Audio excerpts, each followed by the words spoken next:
Snapdragon 8 Plus Gen 1 120 watt fast charging, fingerprint under display, 108 megapiksel kamera, dan layarnya 1,5K. Harganya cuma 6 jutaan aja. Hehe, kalau mending sih bakal susah ngelak dari spek HP ini. Serius, nggak ada yang spesial dari unboxingnya. Pas dibuka ada gambar cicak berapi, SIM ejector, buku kebijaksanaan, dan case transparan yang elastis. Habis itu chargeran 120 watt dan kabel charger Type A ke Type C. Agak beda ya, dibungkus plastik gini HP-nya. Pas dinyalain kayak biasa, setup dulu dan lihat tuh waktu registrasi sidik jarinya ada di layar guys. Setelah kelar langsung disambut sama MIUI 13 berbasis Android 12. Untuk storage udah kemakan 30 gigaan dari 256 punya gua. Dan karena ini China ROM, kita install Google Play Store dulu, gampang kok. Impresi gue tentang HP ini, desainnya mirip kayak Xiaomi 12 series ya. Kamera modulnya lebih ke persegi panjang dengan lensa utamanya di atas dan dua lensa lainnya di bawah. Untuk ketebalan bumnya pas sih, terus cover belakangnya matte finish gitu. Jadi meminimalisir sidik jari yang nempel. Di bagian sisi frame belakangnya ada lengkungan ya, jadi pas digenggam gitu nggak berasa tebal-tebal amat. Lanjut ke bagian depannya yang dia punya layar flat 6,67 inch yang bezelnya cukup tipis. Termaksud dagunya juga ini. Kamera selfie di tengah dan udah ada screen protector bawaannya. Cuma sayangnya ya, untuk perlindungan depan sama belakangnya itu apa? Gue masih belum dapat informasi lagi. Kalau teman-teman ada yang tahu, boleh bantu komen di bawah ya. Di sebelah kanan HP ini ada tombol volume dan power button. Di sebelah kiri kosong dan di atas ada speaker, mic, dan IR blaster. Sedangkan di bawah cukup rame nih. Speaker, mic, port Type-C, dan terakhir ada dual SIM slot yang nggak bisa tambah memori. Ada yang berasa kurang? Yes, nggak ada lubang yang banyak dicari para gamers ya, yaitu 3,5 mili jack. Overall, feel pegang HP ini kalau dibilang tipis banget nggak juga ya, tapi emang lengkungan di belakangnya cukup membantu. Dan HP ini punya tebal 8,6 mili dengan berat 202 gram.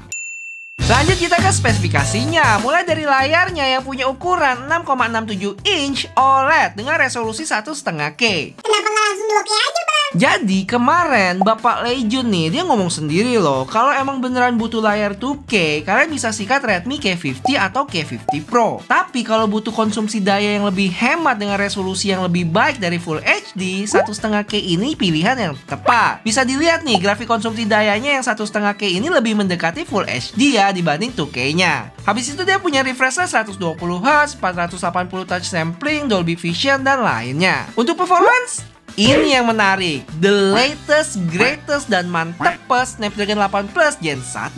Untuk sekarang, fix lah HP ini termurah ya yang pakai prosesor Qualcomm terbaru ini. Dapat Antutu di atas 1 juta dan ini dia Geekbench dan 3D Mark stress test-nya. Lanjut kita ke baterai yang berkapasitas 5000 mAh yang support 120 watt hypercharge yang diklaim ke 100% dalam 19 menit aja loh. Apakah terbukti? Nanti kita bakal buktiin di belakang ya. Kameranya gimana, Bang? 108 megapiksel main yang ber-OIS. Nanti kita cobain juga nih seberapa stabil kamera utamanya. Habis itu ada lensa 8 megapiksel ultra wide dan masih aja nih ya dipakai lensa 2 megapiksel makro. Cuma positif aja, mungkin ini lensa-lensa sisa-sisa produksi tahun lalu nih.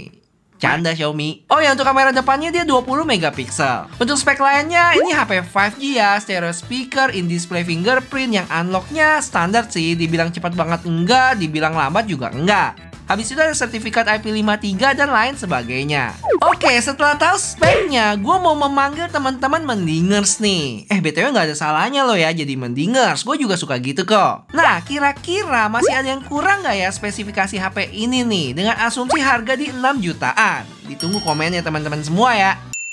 Oke, langsung aja kita buktiin apakah 19 menit charging yang diklaim Xiaomi itu valid nih. Jadi pertama, gue set airplane mode ya dan matiin semua fitur yang ada. Habis itu pastiin boost charging speednya on dan terakhir brightness-nya di sekitar 10%-an. Di 4 menitan awal cukup ngebut nih, hampir mencapai 40% dengan daya yang masuk itu di 110 dan 111 watt. Untuk suhu di kisaran 44 derajat. Tapi setelah lewat 5 menit, daya yang masuk sempat drop ya ke 10 watt sampai akhirnya stabil lagi di 50-an. Lanjut di menit 10 mencapai 55% dan sayangnya menit 19 baterainya masih di 93%. Cuma akhirnya kelar 100% di 21 menit 16 detik. Selisih 2 menit dari yang diklaim ya, tapi ini masih termaksud oke sih. Dan ingat, 19 menit yang diklaim Xiaomi itu berdasarkan hasil internal test lab mereka. Satset, langsung aja gue mainin Genshin Impact highest 60 FPS dengan performance mode-nya on. Kalau kita lihat grafiknya di 17 menit awal masih cukup stabil nih, bisa dapat FPS rata-rata di 58. Tapi setelah itu udah mulai bergejolak. Cuma bagaimanapun juga masih terbilang oke ya, karena batas bawahnya aja masih di atas 40 FPS. Dan untuk drop tajam di tengah ini bisa diabaikan karena gue lagi teleport. Total gue main sekitar 30 menit dan dapat FPS rata-rata di 54,8, yang mana hasilnya cukup memuaskan sih. Untuk suhunya berasa cukup panas, bisa mencapai 47-an derajat. Sedangkan baterainya berkurang 13%. Sekali lagi ini membuktikan ya kalau Snapdragon 8 Plus Gen 1 ini bisa memberikan pengalaman ngegame yang baik. Terlihat dari tes gue sebelumnya untuk HP-HP lain. Oke guys, gue tahu ini bukan perbandingan yang seimbang, tapi gue bakal bandingin HP ini sama Xiaomi 12S Ultra. Gimana ya hasilnya? BTW untuk resolusi video kamera depannya mentok di 1080p 60 fps ya untuk si Redmi nih. Mendingan loh daripada si Xiaomi yang cuma 1080p 30 fps. Untuk kamera belakangnya dia itu 4K 60 fps.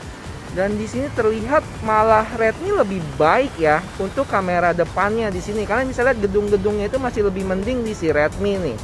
Dan ini udah tidak diragukan lagi ya, karena kalau kalian belum nonton, gue sempat bandingin kamera depannya Xiaomi 12S sama HP 2 jutaan. Buat yang belum nonton bisa cus ya. Untuk kamera belakang 4K 30 fps-nya sekilas terlihat mirip ya dari sisi warna dan dynamic range juga. Cuma pas lihat gambar tanaman hijau ini di Redmi lebih kekuningan dikit, sedangkan Xiaomi agak kekul. Sayangnya untuk stabilisasi di Redmi endut-endutan guys, Xiaomi 12S Ultra jauh lebih stabil. Sekarang kita coba tes yuk 50 megapikselnya si Xiaomi kita bandingin sama 108 megapikselnya si Redmi nih. Kira-kira kalau di zoom jauh lebih jelasan yang mana? Oke, cus. Hasilnya menurut gue 50 megapiksel Xiaomi lebih baik dibanding 108 megapikselnya Redmi setelah di zoom 2000%. Jadi megapiksel suatu HP bukan jaminan juga ya, sensor dari suatu kamera lah yang berpengaruh di sini. Terus untuk selfie, Redmi masih unggul, bisa dilihat background gedung lebih jelas dan muka gua warnanya lebih natural. Sisanya karakter foto dari Redmi lebih terang ya dibanding sama Xiaomi 12S Ultra yang agak gelap, tapi gua berasa lebih tajam juga. HP ini punya 3 warna ya, ada hitam, silver, sama biru. Untuk variannya ada 4, mulai dari 8128 seharga 6,5 juta sampai 12512 seharga 8 juta. Butuh yang spesial-spesial? Mereka punya edisi Mercedes Petronas seharga 9,1 juta. Wah, nggak pernah absen ya special editionnya si Mercedes ini. Dan kalau kalian masih ada yang penasaran sama HP ini dan belum sempat gue bahas, boleh komen di bawah ya. Dan biar gue senang bikin video-video kayak gini terus buat kalian, boleh bantu like video ini, oke? Gampang kok. Thank you dan bye-bye.